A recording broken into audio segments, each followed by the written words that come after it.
आ रही है। तो मेरे पढ़ाई के बारे में अगर बात करूँ तो पढ़ने का समय मेरा टिपिकली 4 से 5 घंटे क्लासेस होते थे। इसके अलावा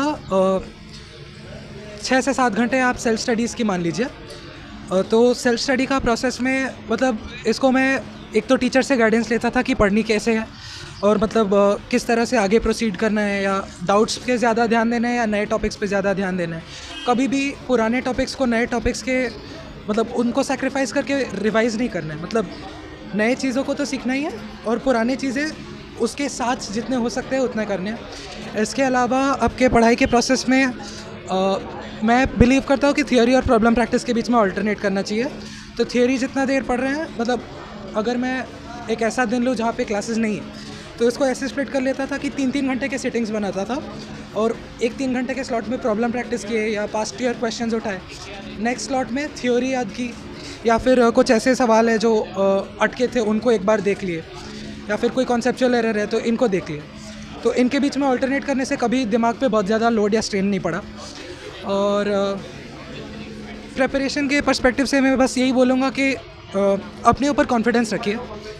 तो जब भी आप कोई टारगेट ले रहे हैं तो पहले तो ये बिलीव कीजिए कि आप जो अचीव करना चाहते हैं वो आप अचीव कर सकते हैं।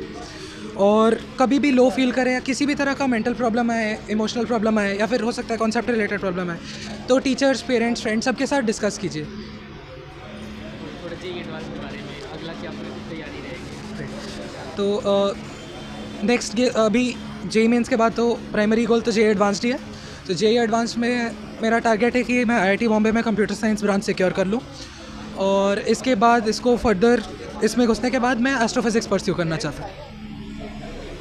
एक चीज़ ये पूछना था, जैसे कि आप तैयारी कर रहे थे, ठीक है, जेई मेंस की अच्छे तैयारी कर रहे थे, तो जैसे कि ये होता था कि मैं 5 घंटे पढ़ता था, कोई 10 घंटे पढ़ता था, कोई बोलता था मैं 3 चैप्टर लेता था, मुझे चाहे 10 घंटे ख़त्म करना हो चाहे 5 घंटे में, मेरे को मतलब एक टारगेट फिक्स होता था। तो आप टारगेट वाइज पढ़ाई करते थे या फिर चैप्टर वाइज की, मतलब मेरे को घंटे वाइज पढ़ते थे? मतलब घंटे वाइज पढ़ने का कोई खास मतलब नहीं है। मतलब इफ़ यू थिंक कि आप उस दिन में जितना एफिशिएंटली पढ़ सकते थे, मेरा बिलीफ ये है कि जितना देर आप एफिशिएंटली पढ़ सकते हैं उतना देर आप एफिशिएंटली पढ़िए और 100% कंसिस्टेंसी और एफिशिएंसी के साथ पढ़िए। अगर आपको लगता है आपकी एफिशिएंसी डाउन हो रही है तो आप किसी तरह का ब्रेक ले लीजिए, मतलब खेल लीजिए या ऐसे ही दोस्तों से बात कर लीजिए, इस तरह का कुछ। लेकिन मेरा परफॉर्मेंस जब तक आपका परफॉर्मेंस आपके पीक पे रहे, आपका पोटेंशियल आप आउटपुट दे पा रहे हैं, उतना देर पढ़ी। तो मतलब अगेन ये भी डिपेंड करता है, कुछ लोगों का ये 15 घंटा का स्ट्रेच होता है, कुछ लोगों का 10 घंटे 5 घंटे का स्ट्रेच होता है। तो इट रियली डिपेंड्स कि आप कितने ध्यान से और कितने कंसंट्रेशन के साथ पढ़ रहे हैं। तो जब आप सेटिस्फाइड है कि आपकी प्रिपरेशन आपको सही लग रही है, इसको एनालाइज करने का एक मेथड तो टेस्ट ही है, आप खुद को टेस्ट कर लीजिए। If you are satisfied with your performance then उतना ड्यूरेशन ऑफ स्टडीज़ ठीक है। Okay, thank you, best of luck. एक मैं फ़ोटो ले सकता हूँ आपके साथ?